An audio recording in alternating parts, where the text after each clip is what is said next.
One day, in the quiet countryside of Scotland, a young boy was playing near a swamp when he suddenly lost his footing and fell into the thick, muddy water.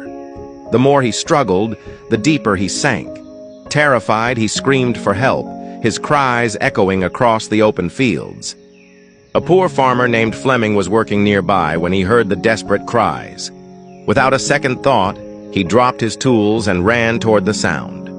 As he reached the edge of the swamp, he saw the child flailing, barely able to keep his head above the water.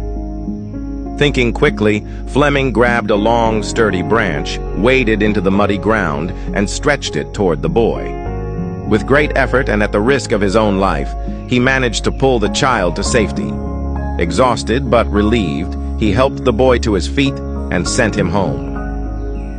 The next day, a luxurious car stopped in front of Fleming's modest hut.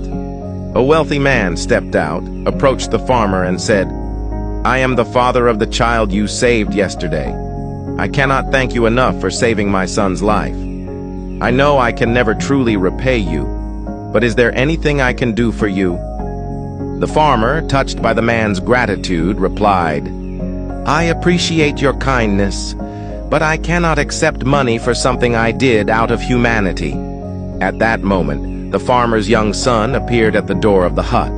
Seeing the boy and noticing the humble conditions in which the farmer lived, the wealthy man had an idea. He said, "If you won't accept money, then let me offer something else. Let me take responsibility for your son's education." The farmer hesitated for a moment.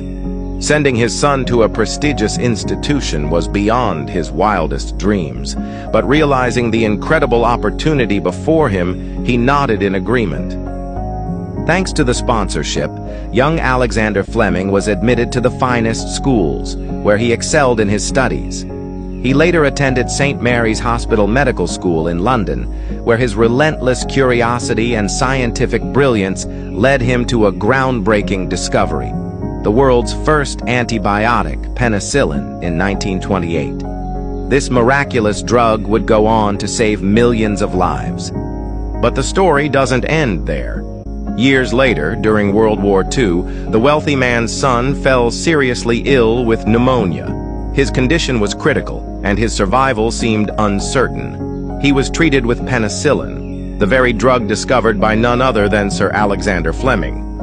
That wealthy man's son was none other than Winston Churchill, who later became the Prime Minister of Britain twice.